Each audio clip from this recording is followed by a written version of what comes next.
आता थंडी सुरू झाली आहे, तर मी थंडी स्पेशल अशी हालिमची पेज दाखवणार आहे। ही पेज मोठ्यांसाठी पासून लहानांपर्यंत तसेच बाळंतिणीसाठी, मासिक पाळी आपली वेळेवर नसते त्यासाठी अशी ही उपयुक्त अशी हालिमची पेज मी तुम्हाला दाखवणार आहे। तर चला पाहूया आपण हालिमची पेज। या पेजेसाठी आपल्याला दूध, ड्रायफ्रुट्स हे कट्स केलेले आहेत, खजूर पावडर, हालिम आणि हे गुळ आहे आणि आपल्याला वेलची पावडर घ्यायची। दूध आता गरम करत ठेवलेले आहे, त्याच्यामध्ये आता आपण हे ड्रायफ्रुट्स टाकून घेऊ।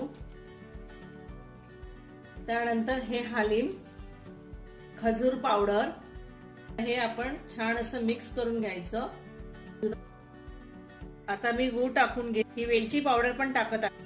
तर अशी आपली ही पेज सांधेदुखी असू दे, कंबरदुखी असू दे त्यासाठी ही पण उपयुक्त आहे आणि ही चवीला पण छान लागते आणि पौष्टिक पण आहे।